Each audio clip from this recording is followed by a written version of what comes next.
একটা যে কোনো হোটেল ব্যবসা করতে হলে রুমের সাথে সব সময় আপনারা দেখে নেবেন যে সেখানে একটা টিভি আছে কিনা, একটা এসি আছে কিনা, আর সাথে একটি অ্যাটাচ বাথ। এটাই হচ্ছে মোস্ট ইম্পর্টেন্ট। আর ঘরটাও যেন বেশ পরিষ্কার পরিচ্ছন্ন থাকে এবং সাথে যেন ওয়ার্ড্রোবও থাকে। তো টুরিস্টরাই বেশি আসে, আর এখানে এক দুদিন থেকে ঠিক আছে, কিন্তু আপনাকে যখন ব্যবসার জন্য এখানে দিনের পর দিন থাকতে হবে, তখন মাঝে মাঝে এই সমুদ্রের ধারে এসে একটু সময় কাটিয়ে নেবেন। তাতে আপনি আবার চাঙ্গা হয়ে পরের দিন আবার আপনার ব্যবসা আরও জোরদার শুরু করতে পারবেন। নমস্কার। আজকের ভিডিওটা আপনারা থাম্বনেল দেখেই বুঝতে পেরেছেন যে আমি কি করতে যাচ্ছি। বাংলায় আজকে চাকরি নেই, কোনো ইন্ডাস্ট্রি নেই সেরমভাবে, প্রচুর বেকারত্বের সংখ্যা বেড়ে গেছে। একসময় টাটারা যখন পশ্চিমবঙ্গে আসতে চেয়েছিল তখন বাংলা থেকে তাদের চলে যেতে হয়েছিল। আজকে টাটারা থাকলে এর চেহারাই পাল্টে যেত। শুধু লোকের চাকরি পেত না, এর থেকে যে ছোট ছোট অ্যাক্সিলারি ইউনিটগুলো থাকতো সেখান থেকেও প্রচুর কর্মসংস্থান উঠে আসতো। কিন্তু এখন বর্তমান যুগে যেই ইন্ডাস্ট্রির খুব চাহিদা এখন, সেটা হচ্ছে ট্যুরিজম ইন্ডাস্ট্রি। আর বাঙালি ঘুরতে খুব ভালোবাসে। ভ্রমণ পিপাসু বাঙালি ভারতের মধ্যে নাম্বার ওয়ান, তারপরে স্থান হচ্ছে মহারাষ্ট্রিয়ান। আর বাঙালি ঘুরতে ভালোবাসে মানে ধার করে হলেও বাঙালি ঘুরতে যায়। আর আমাদের ধারে কাছে হচ্ছে দীপুদা। দীপুদা মানে দীঘা, পুরী আর দার্জিলিং। আজকের ভিডিওটা স্কিপ করবেন না, আজকের ভিডিওটা পুরোটা দেখলে বুঝতে পারবেন। আর দীঘা, পুরী আর দার্জিলিংয়ের মধ্যে দীঘা আর পুরীতে হচ্ছে সবচেয়ে বড় সিজনটা, মানে 365 দিনের মধ্যে সিজনটা হচ্ছে দীঘা আর পুরীতে খুব বড়, কিন্তু দার্জিলিংয়ে কিন্তু খুব কম। বর্তমানে দার্জিলিংয়ের সিজনটা একটু বেড়েছে, তাও 50-60 দিনের বেশি নয়।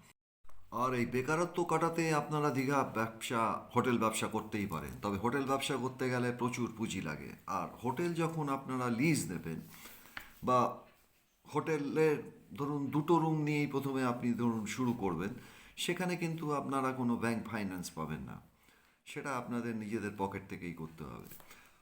ভয় পাবেন না, ব্যবসা করতে গেলে মনের জোর চাই। আপনারা দীঘাতে দীঘাতে একটা হোটেলের ধরুন দুটো রুম নিয়েই বাঙালি ব্যবসা শুরু করতে পারে। দুটো রুম কীরকমভাবে নেবেন? হোটেলের মালিকের কাছে যাবেন, বলবেন যে আপনি সারা বছরের জন্য দুটো রুম আমার চাই। এবার তার একটা অ্যাভারেজ কস্ট আছে, সেই অ্যাভারেজ কস্ট করে সেগুলো আমি আস্তে আস্তে ধীরে ধীরে সমস্ত বলে দেবো। আর আরেকটা হচ্ছে,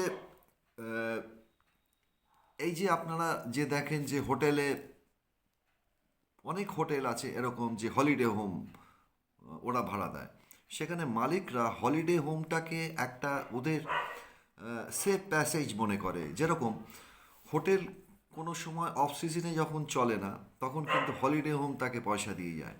আর হলিডে হোমে বেশিরভাগই তখন আসে অফ সিজনে। সিজনে তো ফুল থাকেই, আর অফ সিজনেও যেটা আসে সেটা আপনাদের নিজেদের মানে স্টাফের খাওয়া পয়সা, মানে খাওয়া পড়া উঠে যায়। কিন্তু যেহেতু আপনি দুটো রুম নিয়ে প্রথমে ব্যবসা শুরু করবেন, সেখানে আপনি কখনো খাবারের রিস্কটা নেবেন না। খাবারটা আপনি শুধু লজিংই রাখবেন। এটা হচ্ছে খুব ভাইটাল পয়েন্ট একটা। আমি সুবীর সেনগুপ্ত। আমি সবাইকে স্বাগত জানাচ্ছি আমার এই নতুন ভিডিওর জন্য। তা বেশি দেরি করবো না, চলুন দীঘার পথে বেরিয়ে পড়ি। চলুন আমার সঙ্গে দীঘা, লেটস গো।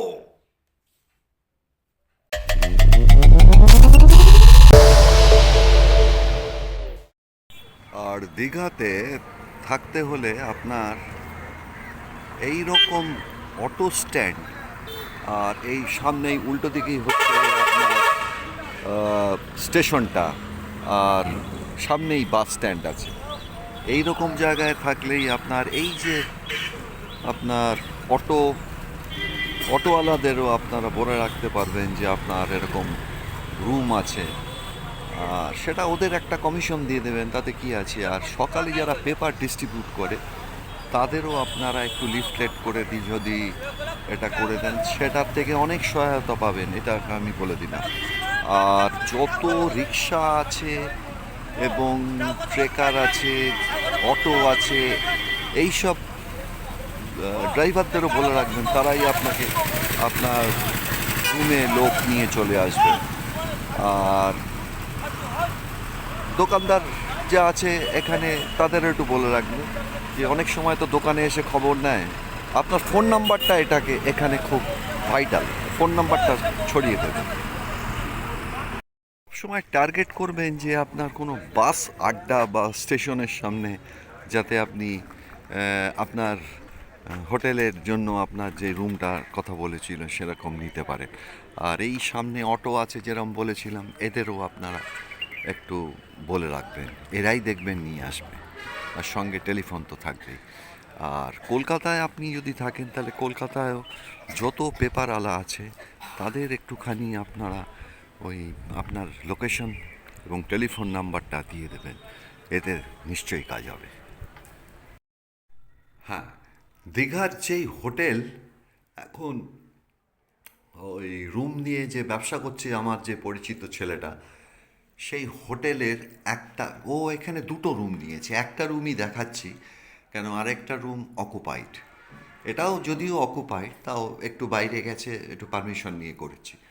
আচ্ছা, এই যে একটা ঘর দেখাচ্ছি, এই ঘরটা বেশ ভালোই আছে সাইজে। আর এর সাথে একটা টয়লেট আছে। আর এখানে ফ্লোর কিন্তু সবই হচ্ছে স্পার্টেকের। এটা হচ্ছে টয়লেটটা, সিস্টার আছে, সিস্টার্ন আছে, কমোড আছে, এখানে কল টল সব বালতি আছে, এখানে শাওয়ার আছে। এটায় গিজারটা নেই। আর দরজাটা হচ্ছে, এটা হচ্ছে পিভিসি। আর এই ঘরের সাথেই একটা বেসিন আছে। এই ঘর ঘর দিয়ে আপনি ঢুকলেন, এখানেই বেসিন, আর এই হচ্ছে বেডটা। দেখুন, এই বেডটায় কিন্তু আরামসে তিনজন তো শুতে পারবেনই। আর এখানে একটা চেয়ার আছে, আর এখানে ওয়ার্ড্রোব আছে।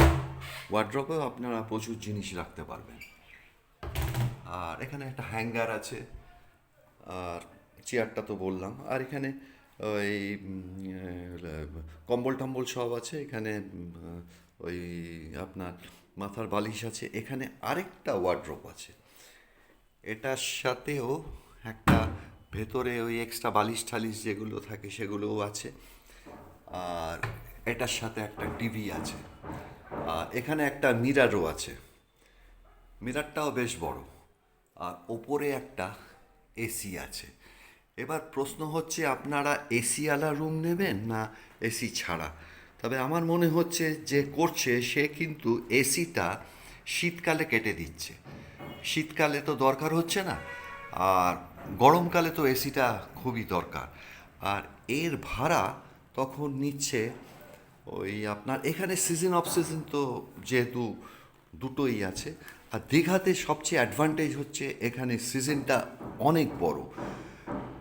দীঘা পুরী সিজন অনেক বড়, অনেক বড়। এটা দার্জিলিংয়ের মতন ছোট্ট সিজন না, বা বকখালিতে অ্যাজ সাচ তো সেরকম কিছু নেই। বকখালিতে কখনোই আপনারা হোটেল লিজ নিয়ে আপনারা ব্যবসা করতে যাবেন না। আর এই রুমটার ভাড়া নিচ্ছে অফ সিজনে। হ্যাঁ, ওপরে একটা ফ্যানও আছে, সেটা বলতে ভুলে গেছিলাম। অফ সিজনে এই যে রুমটা দেখছেন, এর ভাড়া হচ্ছে আপনার 700 টাকা নিচ্ছে।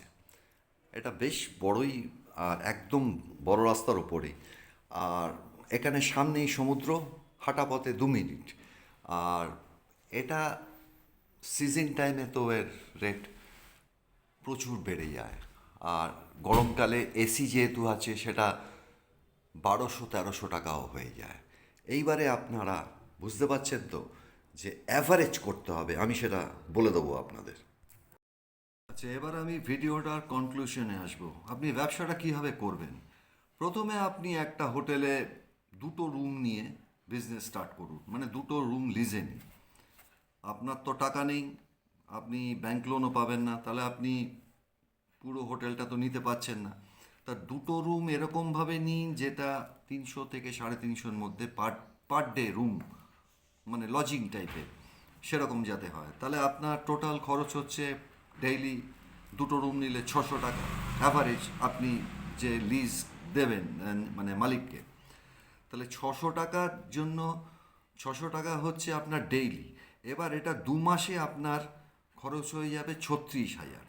আর আপনি সবসময় টার্গেট রাখবেন যে এই রুমটাকে আপনি সেল করবেন কাস্টমারের কাছে মিনিমাম 500 টাকা। তাহলে 500 × 2 হচ্ছে ডেইলি 1,000 টাকা পাচ্ছেন। 1,000 × 60, ওই যে 2 মাসেরটা, তাহলে আপনার প্রথমে এটা হচ্ছে 60,000। তাহলে প্রথম 2 মাসে আপনার প্রায় 24,000 টাকার মতন আসছে। তো আমি এটাকে প্রফিট বলছি না এখন, কেন আপনি থাকবেন কোথায়, আপনার নিজস্ব খাবার ব্যবস্থা করতে হবে। থাকা হচ্ছে দীঘার একটু বাইরে চলে যান, ওখানে অনেকেই দেখবেন থাকে ওই ঘর ভাড়া করে 500-600 টাকার মধ্যে, আর নিজেই রান্না করে। প্রথম প্রথম এটা আপনাকে করতেই হবে। আপনি যখন একটা ব্যবসা শুরু করছেন আপনাকে এনার্জেটিক হতে হবে এবং পরিশ্রম তো করতেই হবে। এটা করলেই আপনি আস্তে আস্তে দাঁড়িয়ে যাবেন। আর তারপর দেখবেন 1 থেকে 2, দুটো রুম থেকে 3টে রুম, 3টে রুম থেকে 4টে রুম করতে করতে আপনি দাঁড়িয়ে গেছেন। আর আরেকটা কথা হচ্ছে, ভাগ্য দেবী যদি সহায়তা করে, আপনি যতই পরিশ্রম করেন, অ্যাটলিস্ট 5% অফ লাক যদি আপনাকে ফেভার না করে, কেউই দাঁড়াতে পারে না। লাক ফ্যাক্টর একটা ওখানে একটা ইয়ে আছে, তবে আপনি আপনার পরিশ্রম করে যাবেন এবং নিশ্চয়ই নিশ্চয়ই দাঁড়িয়ে যাবেন। কেন আমার যে পরিচিত ছেলেটা, ও তো দুটো রুম নিয়ে শুরু করেছিল, এখন সে 6টা না 7টা রুমই করছে, পাশাপাশি বিল্ডিং নিয়েছে। আর এইবারে হচ্ছে আমি আপনাকে আরেকটা কথা বলবো যে কোনো কিছুতেই হতাশ হবেন না। কেন প্রথম 2 মাসে আপনি ভাববেন যে আমার খাওয়া পড়া খেয়ে এবং আমার এই এই এই টাকা ব্যবসা করে আমার তো অনেক খরচা হয়ে যাচ্ছে। আমি ওই জন্য বললাম দুটো থেকে বাড়াবেন 4টে, 4টে থেকে 6টা, এইভাবে। প্রথম 1.5-2 বছর কিন্তু খুব টাফ পিরিয়ড যাবে। ওই একবারেই তো আপনি তো মানে একবারেই তো গাড়িতে লাফ দিয়ে উঠতে পারবেন না। আপনাকে প্রথমে সাইকেল চালাতে হবে, তারপরে মোটর বাইক চালাতে হবে, তারপরে গাড়ি। মানে একটা কথার কথা বললাম আর কি। আর সব সময় নজরটা রাখবেন ওপরে। সবাই পারলে আপনি কেন পারবেন না? আর আরেকটা জিনিস তো আমি বলেইছি যে সব সময় আপনার লোকালিটিতে আপনি যেইখানে থাকেন, মানে আপনার বাড়ির আশপাশে পেপারওয়ালাদের দিয়ে দেবেন সমস্ত লিফলেট করে, এবং আপনার বন্ধু বান্ধব সবাইকে আপনি বলে দেবেন। আর একটা কথা মনে রাখবেন যে বন্ধু বান্ধব হোক আর যেই হোক, ব্যবসার জায়গায় কিন্তু বাকি এটা কখনোই করবেন না। কেন আপনার বাকি কিন্তু আপনি আপনার ঘর থেকে দিচ্ছেন না। আপনার যেই বাকিটা পড়বে সেটা কিন্তু লিজ মালিক, যে যে মালিক, তাকে কিন্তু আপনাকে কড়াই গন্ডায় মানে এটা বুঝিয়ে দিতে হবে তাকে, সে কিন্তু আপনাকে ছাড়বে না। আর আরেকটা ইম্পর্টেন্ট হচ্ছে কথা, যে আপনারা সব সময় এটা দেখবেন যে মানে খুঁজে নেবেন যেই যেই রুমটা নেবেন সেটা যেন লোকেশনটা এমন হয় যে বাস আড্ডা বা বাস স্ট্যান্ড বা সমুদ্রর ধারে বা স্টেশন, প্রচুর পেয়ে যাবেন আপনি। এটা এটা নিয়ে কোনো সমস্যা হওয়ার কথা না। আর এই সঙ্গে আরেকটা কথাও বলে দিই যে কোনোভাবেই নিরাশ হবেন না। প্রথমেই আপনি যে এটা সাকসেস হবেন তা না, লেগে থাকতে হবে। লেগে থাকলে আপনি নিশ্চয়ই এটা ইয়ে করবেন। আর ভিডিওটা এখানেই শেষ করব। যদি ভালো লাগে তাহলে একটু কমেন্ট করবেন। আর আমার চ্যানেলটাকে যারা এখনও সাবস্ক্রাইব করেননি তারা একটু সাবস্ক্রাইব করে আমার সঙ্গে থাকবেন। সকলে ভালো থাকবেন, সুস্থ থাকবেন। নমস্কার, থ্যাংক ইউ।